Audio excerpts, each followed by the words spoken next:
Hello and welcome to Rise Up Diabetic Health. My name is Alyssa. I have been type 1 diabetic for almost 8 years, and I recently created this channel to help provide insight into what living with diabetes is like, and also provide some information and tips on how to better manage your blood sugars and make it sustainable for life. All right, so getting into our topic for the day, we're going to discuss 5 simple habits that you can be doing to help improve your A1C. All right, so A1C is going to be a measurement that basically examines your average blood sugars in the past 3 months. So it is a very common test done by your doctors and healthcare providers to kind of get a better understanding of how well you are managing your diabetes. Now, A1C definitely does not give a whole picture of how well you're managing your diabetes. So even though you could be averaging a certain number, you could still be having quite a few highs and quite a few lows, and then overall it just ends up averaging around, 140. Versus when you take into account time in range and looking at how much time you're spending between blood sugars that you ideally want to be in, that can kind of give you a better understanding of your diabetes management. Now, unfortunately, most doctors still go by that A1C, so it is also important to focus on having that number be as good as we can.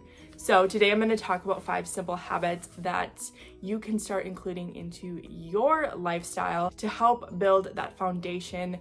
So diabetes can be very high level in the sense that it is very individualized from person to person. What works well for one might not work well for the other person. So it can be very confusing, and there are a lot of variables, and that's why we're not even talking about that today. We're going to talk about 5 simple habits that anybody can incorporate into their diabetes management. Okay, so habit number 1 is going to be developing a consistent eating schedule. So this one is going to look different for everybody, so it's important to keep that in mind. And it doesn't necessarily mean that you have to stick to it 100% either, but I think it's good to have, a foundation and understanding of how you would like your meals to be set up and keep it somewhat consistent, because it can make it easier to understand how your blood sugars react at certain times of the day, what kind of foods you can handle, depending on your resistance that can fluctuate throughout the day.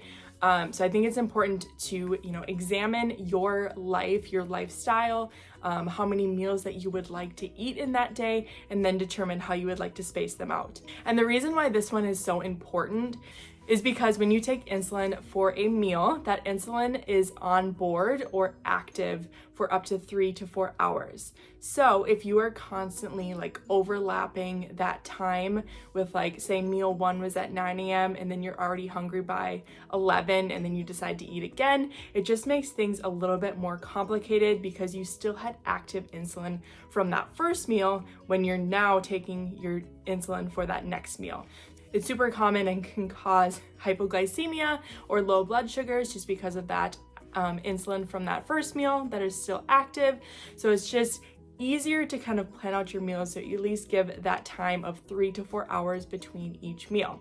Now again, it doesn't have to be 3 to 4 hours. It could be longer depending on how many meals you'd like to eat, how much food you like to eat at those meals, but just keep in mind that that can help with that insulin overlap and preventing those hypoglycemic events.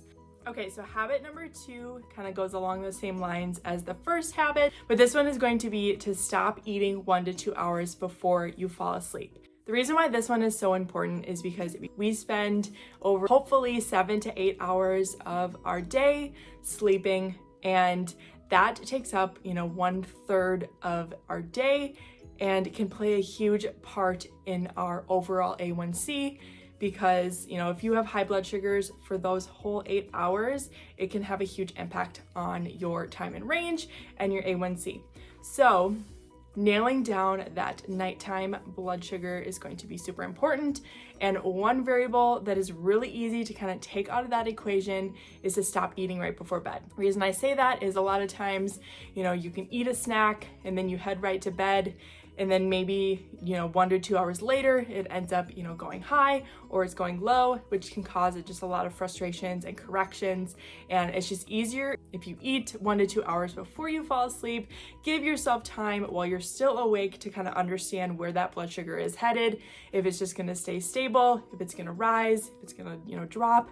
And then by the time you're ready to go to sleep, you can have a better understanding of that blood sugar heading into your rest for the night. All right, so habit number 3 is to move your body throughout the day. I'm a huge advocate of the impacts that exercise and movement can have on your blood sugars and insulin sensitivity. And I think it's super important to, be intentional with your movement throughout the day as a diabetic, because it's really easy to, find yourself sitting at work or at school or whatever you have going on. And I think it's important to also think beyond just that workout you did for the day. So if you think about it, yes, that workout was great and it's going to have major impacts on your muscle mass, your insulin sensitivity. And if you are spending the rest of the day sitting, it can really impact your blood sugars and overall A1C. So some rules of thumb that I kind of follow for myself is setting some reminders on my phone every hour to 2 hours to get up and move around.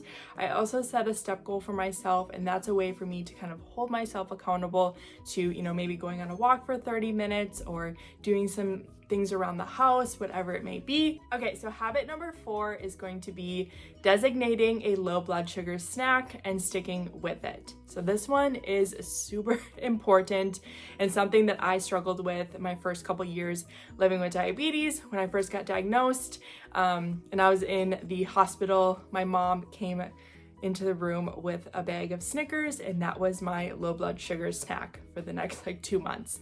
And I quickly learned that that was not ideal, and I found myself purposely going low just so I could have some candy. And then from there, I kind of learned what it felt like to raid your fridge when you're having dangerously low blood sugars and eating everything in the fridge and then attempting to take insulin for everything I ate to cover it, and then it just being this roller coaster effect. After all of that experience, I definitely learned that I needed to designate something that was going to be, my low blood sugar snack, around 15 carbs, and something that I can easily, put in my backpack, put in my purse, have next to my bed, and not have to worry about it being refrigerated or anything like that. Something that can easily travel with me wherever I am. And with my journey with dealing with these low blood sugars and raiding the fridge, I also learned that, sometimes those symptoms can be, super delayed in the sense where, you might have eaten 15 to 20 grams of carbs, but you still feel very low, feel really sick and not good. And that's where I kind of learned the idea of, having patience and waiting it out and staying out of the kitchen. I think that is something that really helped me was, knowing that it is going to take some time and I need to give myself at least 15 to 20 minutes for that blood sugar to come back up. And then if at that point I'm still feeling these terrible symptoms, I'll use a test strip just to confirm, because that test strip is going to give you a better understanding of where your blood sugars are at right in that moment versus your CGM or your continuous glucose sensor, because that can sometimes be delayed up to 15 to 20 minutes. Designated low blood sugar snack are dates. They seem to work out really well in the fact that one of them is typically 15 grams of carbs, so that works out perfectly. Or I also do like to use fruit strips. Those have also been really nice and easy things to just throw into my purse or my backpack to carry with me wherever I am. Okay, so final habit that we're going to talk about is rotating your injection sites. So this one is super important because if you are constantly, putting that needle in the same kind of general area all the time, or if you're constantly, putting your insulin pump sites in that same kind of general area, it builds up scar tissue, and then that scar tissue can eventually lead to some insulin resistance to where that insulin that you are injecting into your body, either through your pen or your pump, just won't work as effectively. So it is super important to rotate your sites. So for me, this is something that I have found kind of challenging just because I find that I have the best absorption in my hips, so I tend to like to favor the hips, but I know that arms, legs, thighs, those can also be really great areas too. But just keep in mind, you might have different absorption rates based on the different areas that you choose to inject. So that could affect the amount of time that you pre-bolus for as well. So that is going to end off the video for today. 5 simple habits to improve your A1C. If any or all of these habits seem like something completely new to you or kind of overwhelming, definitely simplify it, make it easy. Choose one habit that you would like to focus on for the next 30 days and make that kind of your focus or intention for that month. Leave a comment down below of a simple habit that you have developed over time that you think has truly helped improve your blood sugars and A1C. And don't forget to like and subscribe down below, and also follow my Instagram, Rise Up Diabetic Health, if you'd like. Thank you so much for watching.